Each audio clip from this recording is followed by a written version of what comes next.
Hello everybody, నమస్కారం అండి. ఈరోజు నేను మీకు హలీం ఎలా ప్రిపేర్ చేసుకోవాలి ఇంట్లోనే ఈజీగా యమ్మీ యమ్మీ యమ్మీ హలీం అనేది నేను చూపిస్తాను. కానీ ఇది రంజాన్ స్పెషల్, ఇది రంజాన్ సీజన్ కాబట్టి. కానీ నేను ఈరోజు వెజ్ హలీం చేస్తున్నాను, నాన్ వెజ్ కాదు, కొంచెం డిఫరెంట్గా. సో అది ఎలా అనేది ఈజీగా మీకు నేను ఇప్పుడు చూపిస్తాను. Let's get in to the process. Haleem కావాల్సిన పదార్థాలు ఫస్ట్ మనం పౌడర్ తయారు చేసుకోవాలి. ఆ పౌడర్కి కావాల్సిన ఇంగ్రీడియంట్స్ అన్నీ ఇప్పుడు మిక్సీ పట్టుకోవాలన్నమాట. అందులో ఏమేమి కావాలి అనేది ఇప్పుడు చూద్దాం. ఫస్ట్ కొన్ని మిరియాలు, ఇలాచి, మొగ్గ, లవంగం, దాల్చిన చెక్క, నల్ల మొగ్గ, పువ్వు, బిర్యానీ ఆకు, పువ్వు, జీలకర్ర, షాజీరా కూడా వేసుకోవాలి. యాక్చువల్గా నా దగ్గర షాజీరా లేదు, సో షాజీరా వేయట్లేదు. సో ఇది 2 టేబుల్ స్పూన్స్ మినప్పప్పు, 2 టేబుల్ స్పూన్స్ శనగపప్పు, 2 టేబుల్ స్పూన్ శనగపప్పు, 2 టేబుల్ స్పూన్ పెసరపప్పు, 2 టేబుల్ స్పూన్స్ 2 లేదా 3 స్పూన్స్ సెసమి సీడ్స్, నువ్వులు, 1/2 కప్పు ఓట్స్, 1 కప్పు గోధుమ రవ్వ. ఇదంతా గ్రైండర్ పట్టుకోవాలి. ఈ గ్రైండర్ పట్టుకున్న, ఈ మిక్సీ పట్టుకొని ఉంచుకున్న పౌడర్ మనము ఒక ఎయిర్ టైట్ కంటైనర్లో స్టోర్ చేసుకొని ఫ్రిడ్జ్లో పెట్టుకుంటే ఎప్పుడన్నా ఇన్స్టాంట్గా కావాలంటే ఆ పౌడర్ తోటి మనం హలీం చేసుకోవచ్చు ఇంట్లో, వెజ్ హలీము. కొన్ని ఎండబెట్టిన గులాబీ రేకులు, ఇవి లేవు, దొరకవు అనుకున్న వాళ్ళు ఒక 2-3 డ్రాప్స్ రోజ్ వాటర్ కూడా యాడ్ చేసుకోవచ్చు. ఇవన్నీ కలిపి మిక్సీ పట్టుకోవాలి. ఈ విధంగా మెత్తగా పౌడర్ పట్టుకోవాలి. ఇలా పౌడర్ పట్టుకునే దాన్ని ఒక బౌల్లో వేసి ఒక 1/2 an hour to 1 hour, అరగంట నుంచి గంట నానబెట్టుకోవాలి నీళ్ళు వేసి. ఎందుకంటే అన్ని పప్పులు ఉన్నాయి కదా, దీనివల్ల ఇట్లా నానబెట్టుకోవడం వల్ల ఏమవుతుందంటే తొందరగా హలీం తొందరగా అయిపోతుంది. ఇట్లా డైరెక్ట్గా కూడా కుక్ చేసుకోవచ్చు, కానీ నానబెట్టినప్పుడు ఈ పప్పులు అనేవి తొందరగా ఉడికిపోతాయి కదా, సో తొందరగా అయిపోతుంది హలీము. ఇలా ఈ కన్సిస్టెన్సీ జస్ట్ ఇట్లా నానబెట్టుకుంటే సరిపోతుంది. ఇట్లా వచ్చేలా కన్సిస్టెన్సీ నానబెట్టేసుకోండి. 1 hour దీన్ని ఇట్లా కలిపేసి 1 hour పక్కకు పెట్టేసుకొని నానబెట్టేసుకొని, ఈలోపు హలీంలోకి కావాల్సిన మిగతా పదార్థాలన్నీ రెడీ చేసుకొని పెట్టుకుందాము. ఇప్పుడు ప్రాసెస్లోకి వెళ్ళిపోదామండి. ముందుగా నేను నెయ్యి వేసుకొని కరిగించి పెట్టుకున్నాను. ఇందులో జీలకర్ర, యాక్చువల్లీ షాజీరా వేయాలి, నా దగ్గర షాజీరా లేదు, సో అందుకని నేను జీలకర్ర వేస్తున్నాను. ఇందులో క్యాషు, జీడిపప్పు, బాదం, ఇవి మన టేస్ట్కి తగ్గట్టు, ఇవి క్వాంటిటీ ఇంత అంత అనేం లేదు, ఎక్కువ తక్కువ అది మన ఇష్టం మీద ఉంటుంది. ఈ కాజు, బాదం ఇవి ఏవైనా సరే అండి, డ్రై ఫ్రూట్స్ బాగా నీట్గా యూజ్ చేసే ముందు నీట్గా వాష్ చేసుకొని యూజ్ చేసుకోవాలి. ఎందుకంటే ఈ మధ్య చాలా పెస్టిసైడ్స్ కొడుతున్నారు, వీటికి యూజ్ చేస్తున్నారు. ఎక్కువ రోజులు ప్రిజర్వేటివ్స్ లాగా అనమాట ఉండాలి, ఎక్కువ రోజులు పురుగు పట్టకుండా ఉండాలని చెప్పేసి పురుగు మందులు అన్నీ కొడుతున్నారు మార్కెట్లో దొరికేవన్నీ. సో బాగా నీట్గా వాష్ చేసుకొని యూజ్ చేసుకోండి. వీటిని బాగా ఫ్రై చేసుకోండి. కలర్ చేంజ్ అయ్యాక 3 గ్రీన్ చిల్లీ,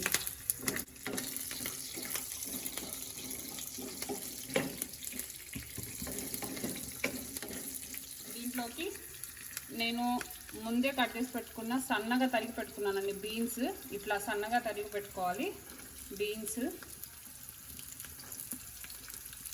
క్యారెట్ ముక్కలు ఇవి వేస్తున్నాను. ఇవి కొద్దిగా వేయించుకోవాలి, కొద్దిగా రా స్మెల్ పోయే వరకు వేయించుకోవాలి. ఇదేంటంటే నేను ఇందులో యాక్చువల్గా తొందరగా మగ్గిపోతాయి ఉప్పు వేస్తే, కానీ నేను ఉప్పు వేయట్లేదు. ఎందుకంటే మళ్ళీ మనం నెక్స్ట్ ఇందాక ఉంచుకున్న నానబెట్టి పెట్టుకున్న పౌడర్ అది పేస్ట్ వేయాలి కదా, అందులో అన్ని పప్పులు ఉన్నాయి కదా, అవి తొందరగా ఉడకవు ఉప్పు ఉంటే. అందుకని చెప్పేసి నేను ఇప్పుడు ముందు ఉప్పు వేయట్లేదు. ఇవి వచ్చేసి మిల్ మేకర్ సోయా చంక్స్. ముందు వాటర్లో ఉడకబెట్టేసుకొని వాటిని మిక్సీ వేసి ఒకసారి ఇట్లా తిప్పేస్తే బ్లెండ్ చేస్తే ఇలా కట్ అయిపోతుంది. దీన్ని వేస్తున్నాను. ఇది కొంచెం సాల్ట్ వాటర్ వేసి ఉడకబెట్టుకోవాలి. ఇవి ఉడికించి ఇట్లా గ్రైండర్లో వేసుకుంటే ఇట్లా అవుతుంది. ఇది ఏంటంటే హలీంలో ఇవే అండి మెయిన్. ఇది పంటి కింద పడుతూ ఉంటుంది కదా, కొంచెం నాన్ వెజ్ పీసెస్ తగిలినట్టు అట్లా ఫీల్ ఇస్తుంది అనమాట. వెజ్ కదా, సో వెజ్లో నాన్ వెజ్ ఫీల్ కావాలంటే ఇది.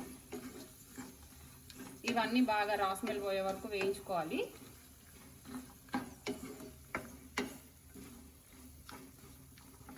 నెక్స్ట్ జింజర్ గార్లిక్ పేస్ట్, అల్లం వెల్లుల్లి పేస్ట్ది రా స్మెల్ పోయే వరకు, పచ్చివాసన పోయే వరకు ఇట్లా వేయించుకోవాలి. వేయించుకున్న తర్వాత ముందు నేను వేయించి పెట్టుకున్నాను ఫ్రైడ్ ఆనియన్స్. ఈ ఆయిల్లో సాల్ట్, కొద్దిగా షుగర్, ఆనియన్స్ వేసి వేయించుకుంటే ఇట్లా ఈ కలర్ వచ్చేలాగా వేయించుకోవాలి. ఇది బ్రౌన్ ఆనియన్స్ అంటారు, ఆల్మోస్ట్ అందరికి తెలిసే ఉంటుంది. ఇది హలీంకి ఒక బేస్ ఇంగ్రీడియంట్ అన్నమాట, బ్రౌన్ ఆనియన్స్. నెక్స్ట్ కట్ చేసి పెట్టుకున్న పుదీనా, కొత్తిమీర.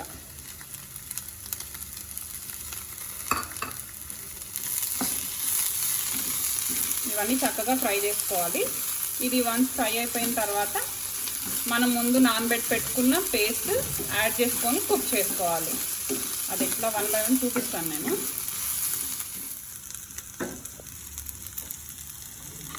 ముందుగా నానబెట్టి పెట్టుకున్నాం కదా ఇందాక మనం చేసుకున్న పౌడరు, అది 1 hour ముందు, అది నెక్స్ట్ అది వేసుకోవాలి.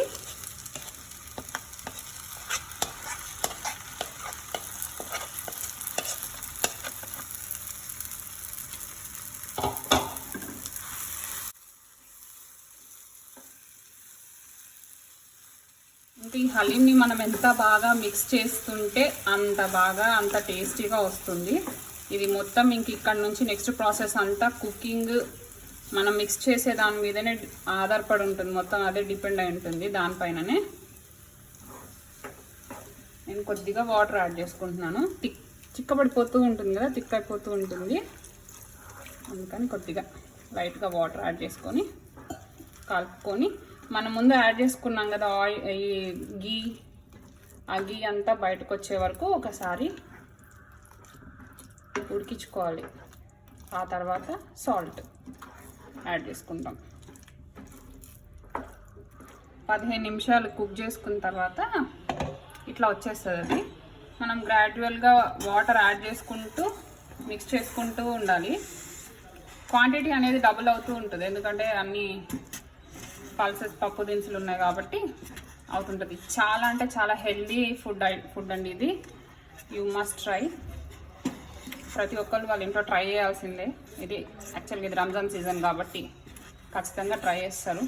క్వారంటైన్ టైం కాబట్టి, లాక్డౌన్ టైం కాబట్టి అసలు ఎవరు బయటికి వెళ్ళరు, ఆ ఛాన్స్ లేదు. సో ఖచ్చితంగా ఇంట్లో కుక్ చేసుకోవాల్సిందే, తినాల్సిందే. ఇది ఒక 1/2 లీటర్ పాలు ఇవి కొద్దిగా యాడ్ చేసుకుంటూ మిక్స్ చేసుకోవాలి.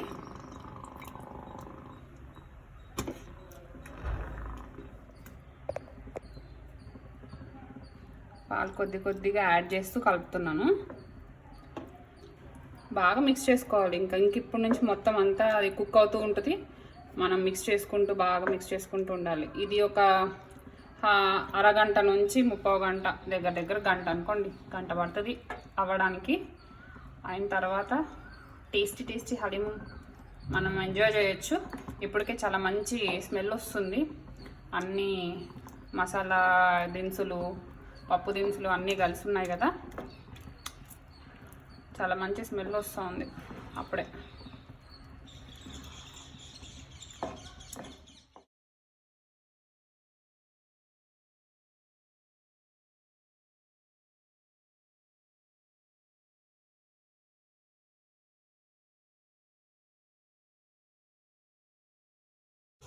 నెక్స్ట్ ఇంకా హై ఫ్లేమ్లో పెట్టుకొని బాగా ఉడికించుకోవాలి మూత పెట్టేసి.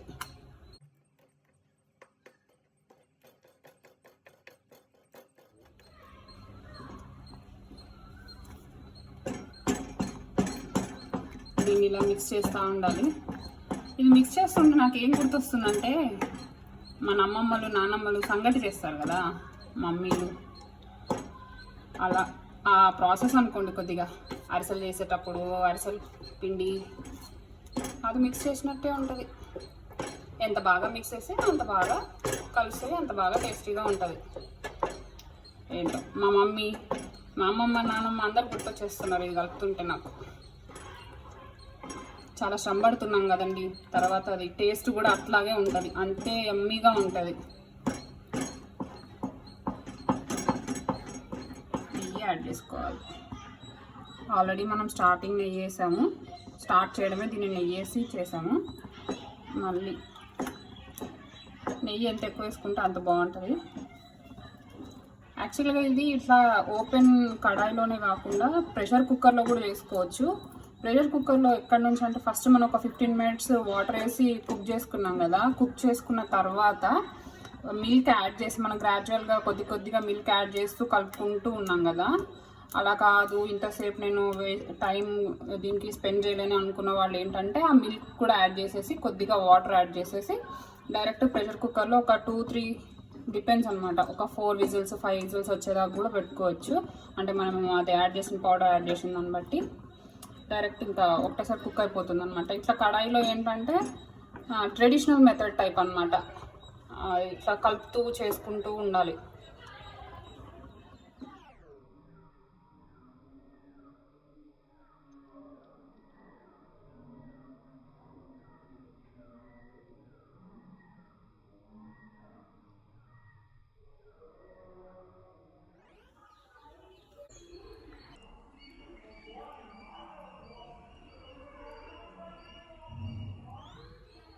అంతే, yummy Ramzan special veg haleem ready అయిపోయింది. ఇది నేను టేస్ట్ చేస్తాను, మా ఇంట్లో వాళ్ళకి పెడతాను. మీరు మీ ఇంట్లో ట్రై చేసి ఎలా ఉందో నాకు కమెంట్ బాక్స్లో షూర్గా మెన్షన్ చేయండి. Thank you for watching. Please like, share and subscribe to my channel and don't forget to hit bell icon.